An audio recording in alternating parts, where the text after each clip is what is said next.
Didier Brett, pépiniériste à Benquet dans les Landes, département 40, sud-ouest.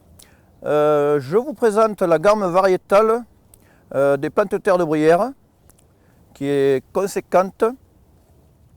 Avec cette gamme, nous pouvons faire des massifs fleuris de février jusqu'à fin juillet avec les hortensias.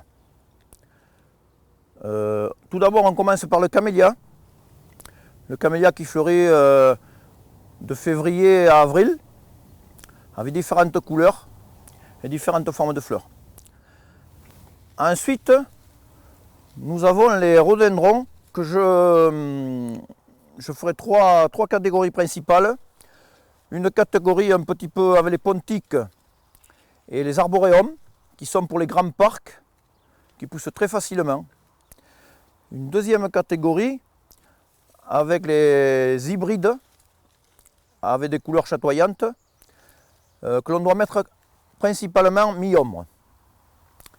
Et une troisième catégorie, peut-être un petit peu moins connue, qui sont les rhodos Yakushimanum, et qui sont, je dirais, semi-nains. Voilà. Après, nous pouvons adjoindre dans ces massifs, qui fait partie aussi du genre rhodo, mais qu'on appelle Azalea mollis. Alors là, vous voyez une couleur jaune ocre, qui est peu courante, mais très rustique, très belle variété. Après, bien sûr, les incontournables, Azalea japonaise. Alors là, vous trouverez tous les coloris. Vous avez du mauve, du violet, vous avez des roses plus ou moins soutenues. Alors là, il y a une gamme variétale étendue.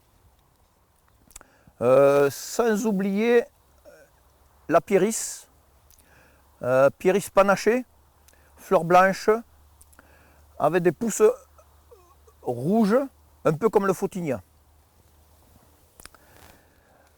Après, il ne faut surtout pas oublier les érables japonais.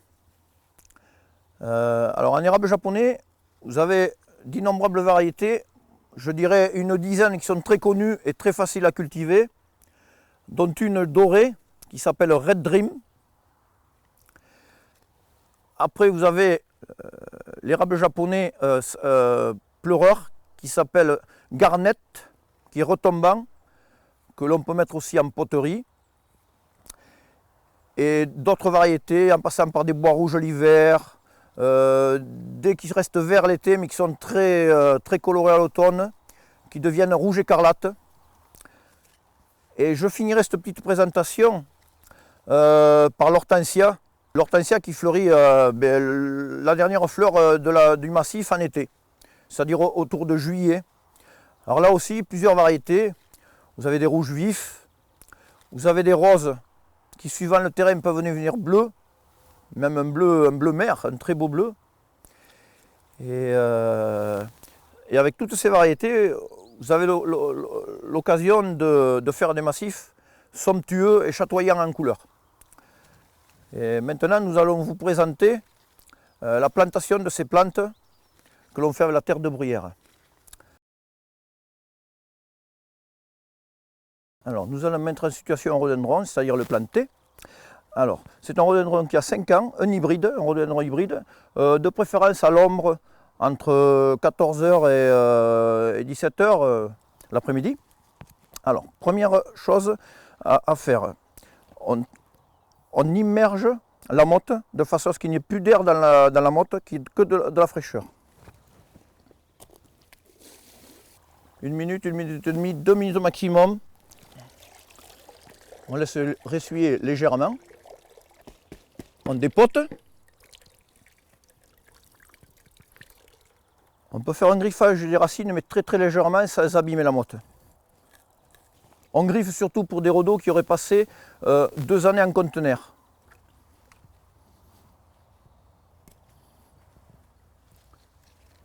Je vais enlever la veste à la plantation. Il faut penser une chose, c'est qu'un rhodo préfère les terres acidophiles.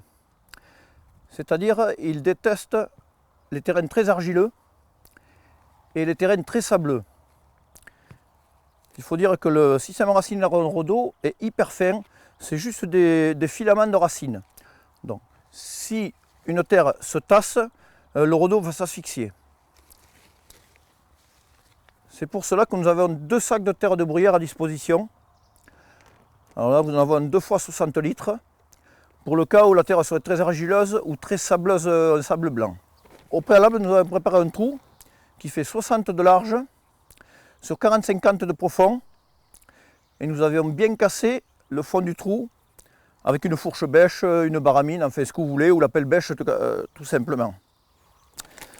Alors, je commence la plantation.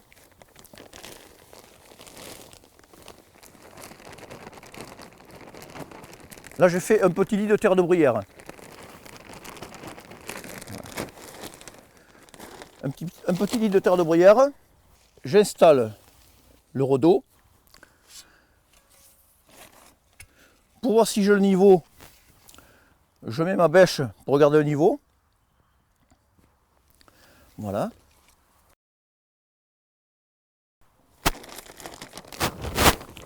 Je continue à mettre ma terre de bruyère tout le tour.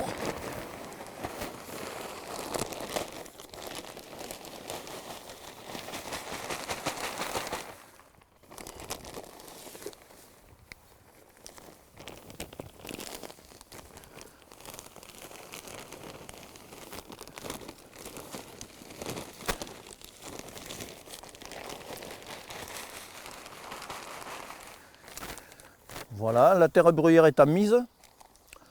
On peut attaquer les ingrédients qui vont nourrir la terre de bruyère via le rhododendron. Ah, voilà. La colle torréfiée est un produit très fin et très... on en met peu parce que c'est riche.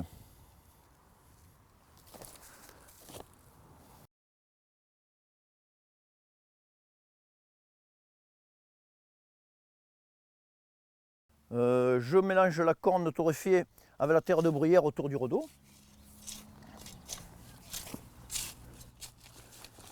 Maintenant, je vais caler la terre de bruyère.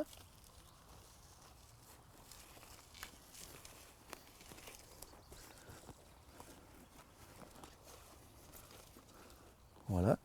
Je ne tasse jamais excessivement, juste ce qu'il faut pour caler la plante.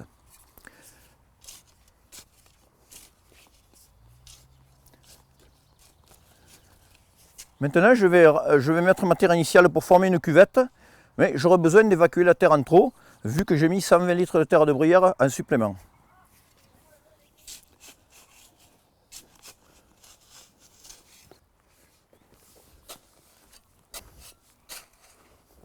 Alors c'est un petit peu long parce que j'ai fait un grand trou, donc j'ai beaucoup de manutention.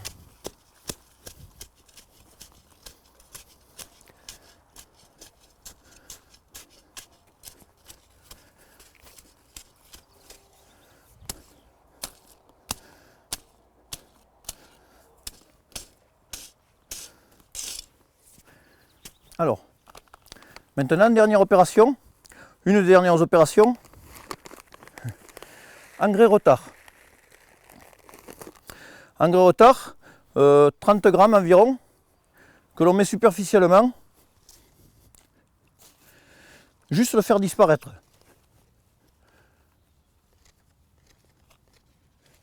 Voilà, c'est un engrais qui se libère sur 6 mois.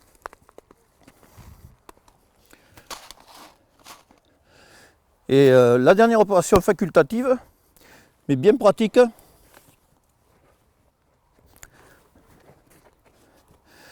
c'est du copeau de bois qui empêchera l'herbe de proliférer et qui gardera une certaine fraîcheur. Voilà. Alors, voilà. Alors on le répartit.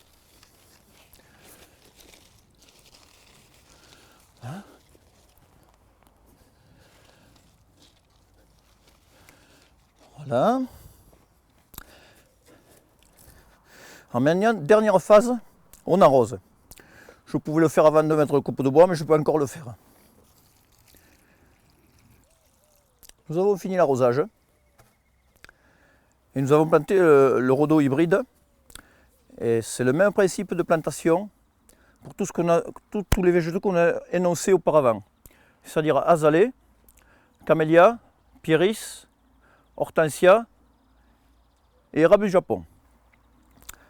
Maintenant, il ne vous reste plus qu'à l'arroser dans l'été et l'entretenir et le renourrir pendant 3 à 5 ans maximum.